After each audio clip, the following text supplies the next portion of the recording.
Hello, I am Manas Pal and I am a journalist by profession. So you can very well understand that I am not wholly locked down like many of you who are watching this video. Because as a media man, I come under this essential services sort of thing, and I have to go to my newspaper office in the evening. Uh, I have to run the stories, ensure that newspaper comes out next morning so that it can reach to your morning cup of tea, and all that works in the newspapers I have to do, and I come back at around 12:30 at night. So in the evening I am out of my home. At that time, of course, I am at home, and if something big happens where my presence is really required, I go drive down over there, and I come back as early as possible. So when this lockdown was, this first announced, frankly speaking, I was very happy. I was really happy. As you know, these journalists, media men, actually, they don't have much holidays. Only, during Durga Puja, Fast May, Poila Vaishak, this kind of holidays do they have. Unlike we don't have any, Sunday, or for that matter, second Saturday, fourth Saturday, like the government employees and all. So I was really happy. I thought that yes, during this lockdown time, I'll spend some good, moments with my family and read some books that, this I couldn't complete. I have many books I have bought these, which are not very good books, but I couldn't complete them. Firstly, because lack of time, and also because my inherent laziness. Anyway, uh, so I was happy. I think many of my reporter friends were also happy that way, particularly who are in the these newspapers, not in the electronics news media, because they have to do their works even during lockdown time. In any case, first 1 or 2 days I slept whole day, read some books, 30 page, 20 page, slept, wake up again. I read books, I slept. This kind of thing happened for 2 or 3 days. But after 2 or 3 days, I started feeling bored, really bored. There is a difference between holiday and lockdown time. During holiday, nobody is going to prevent you from going out. You can go to market, you can go out with your families, you can go to movies, you can go to shopping malls, you can go to parks, you can go to zoo, you can drive down to anywhere with your family. Nobody is going to stop you. You can go to your friend's house, you share whiskey with them, come back. Nobody will stop you. But during lockdown time, you have to stay home. You are homebound, fully homebound. It is not because that you will be infected. It may so happen that you are already infected and you will be spreading infections to others. So during lockdown time, you have to stay home. But now you see these individuals, any individual doesn't like, to come under some kind of, these restrictions that comes from extraneous restrictions, particularly when it comes from the government or the state or the establishment, quote unquote. So after 2 or 3 days, started feeling discomfort, feeling so something is not right and all. In the meantime, I picked up some books. I read, this I have at least 60 or maybe 67 books, these which are not read as yet. I had bought them. These are very good books, but I could not complete them because lack of time, and slightly because my this inherent laziness too. I couldn't read it, so I thought that I would read them. But in the meantime, this I read three books. Three books I have completed. One is Arun Shoury's Fatwa. Second is there is one book. This is Mr. Maria's autobiography. Let me say it now, kind of thing. So what happened? And in the meantime, during this lockdown time, I ensured that I am not into Facebook, no social media. I stopped writing in the Facebook. I have stopped, tweets. Even I, reduced my WhatsApp communications, except those from this our newspaper, media group WhatsApp communications, which are required to keep myself abreast with the what's happening over there and all. So otherwise, I am totally out of this contact with the outside world as far as virtual media is concerned. I was not writing for Facebook, and in the meantime, and this while I was reading all these heavy books like Orun Shuri's Fatwa and some other books.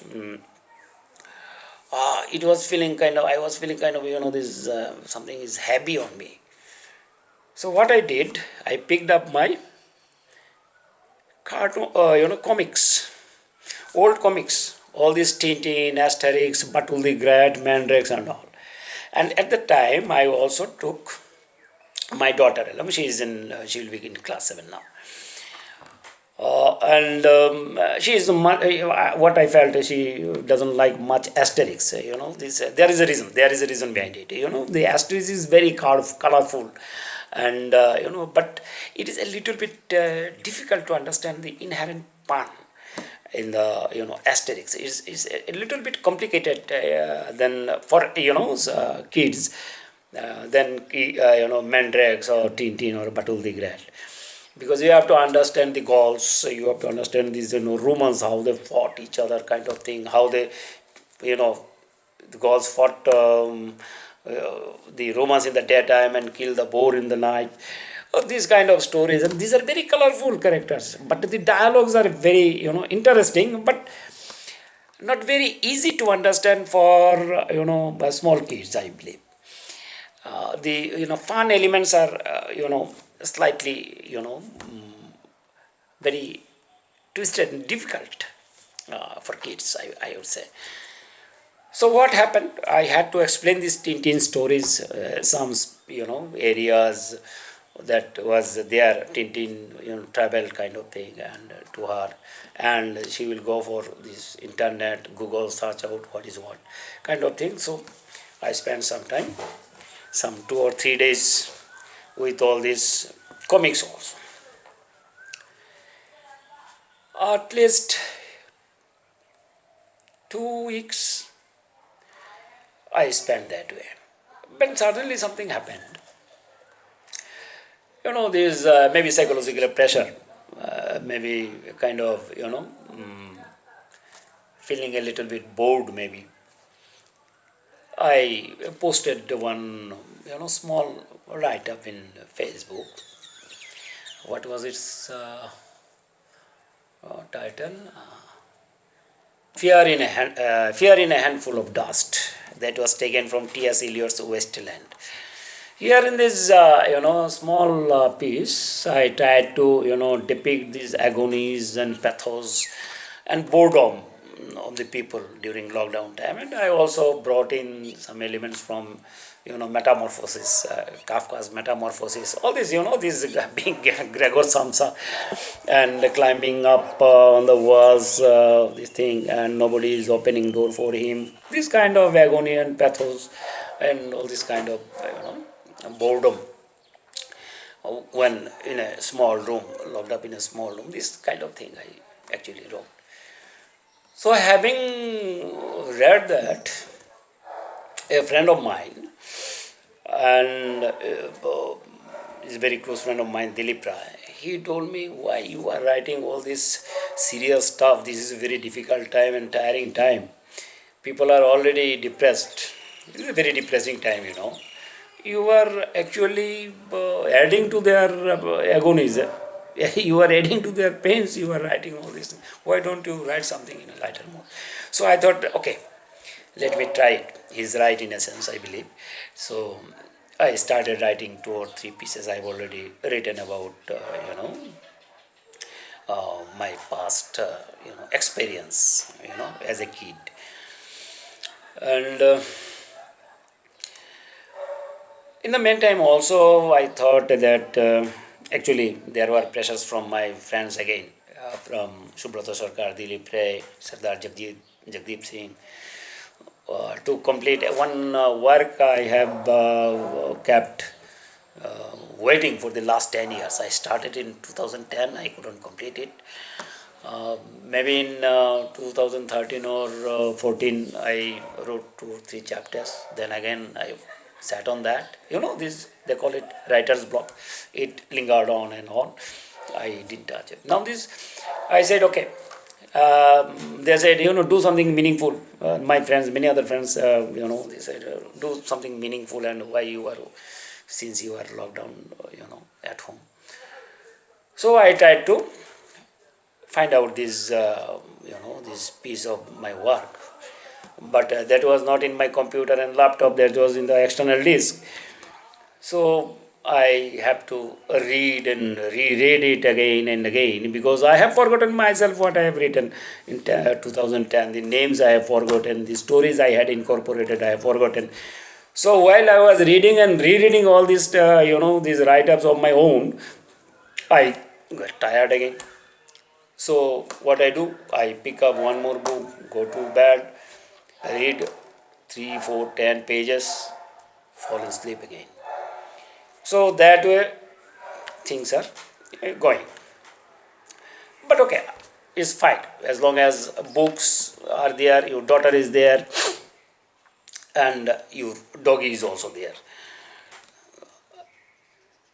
But at the same time, I'd like to say, this often I think we are in a, is a, what I would say, in a moment of epochal change, this is epochal time. We are witnessing a time which many people have not witnessed before, and many people will not witness it later. This pre-pandemic time world and post-pandemic world will be totally different, wholly different. The individual to individual relations will be different. Society to society relations will be different. Nation to nation, relations will be different. Geopolitical strategies will be different. Geopolitical realities will be different. Everything will be different. It After any pandemic, any epidemic of that scale, which affected the entire globe, things are going to change and change forever. And we are witness to this particular historical moment. I won't say we can say that we are fortunate. It will be an ugly world. Nor I can say we are lucky. It will again be an ugly world. But I can say we are destined. We are destined to watch this witness this change, and we have to use it. You see this. You may be reading all these good articles in all these good magazines about why USA is this accusing China, and what the hell China was doing, that they are in UN, and all these stories are there. And you have been reading it. Everybody is now expert on coronavirus or COVID-19 virus and all. But also keep it in mind, this virus, we are facing a threat from a virus. Virus is something, this is alive without actually living. They are here for the millions and millions years. They are from the very beginning, from the trillions and trillions. They are the first, this formation. They were before us. They were before dinosaurs. They have somehow got some kind of mutations and all, and became a worldwide threat. These world Very recently we are also talking about that there may be a threat from the aliens, but no, aliens didn't come. Aliens, I don't know whether aliens will come or not, but these invisible, virus pathogens, they are the real threat. We never thought it that way in our time. When this black death was there, bubonic plague was there, or flu things were there, flu, epidemic was there. Science was not that, that developed at that point of time. But now we are in a world which is scientifically, this at its peak. But still, we cannot fight this virus which is invisible, what we cannot see. So this is a peculiar time. This is a very curious time. It's a distressing time. It's a very depressing time indeed. But still, here at this moment, since we are witness to a particular time which many of our forefathers have not seen, many of our new generation will not see, here you or I can contribute every day or any day. You can write some 3, 4, 5 pages, not more than that maybe, or maybe 30 pages. No limit. Write your experience in your lockdown period, in your lockdown areas, your experience, your feelings, how we are fighting this invisible threat, how these humans all over the world are fighting. Note it down. These write-ups don't make much of a difference in the history. You are not going to make a big contribution to the history. You are not going to make much difference in the literature, world of literature. No, you are not going to make that. 30 pages, 40 pages maybe in your diary. It won't make much of a difference, but it will make difference to your granddaughter, to your grandson. It will make difference to my granddaughter, grandson. When they will read it after 30 years or 40 years or 50 years or 70 years or 80 years, they will come to know, they will understand. They will try to feel how we got united and fight it out against the coronavirus, COVID-19. I know, they will have their own problems at that time. Maybe that problem will come from some robots. Maybe that problem will come from, who knows, from the aliens. They will face their own. But our experience, in a small way, perhaps, give them the spirit, give them the courage, give them the sense to fight it out again. The sense that we belong to this beautiful earth. That is Mother Earth. It's not, you don't have to read all this, big palace, bug and all. This beautiful earth, it belongs to us. It will belong to them. Our contribution, simple layman, neither we are scientists, nor we are politicians, nor we are great economists. In our own way, simple man, we can contribute to instill a sense of belongingness to this beautiful good earth. Thank you.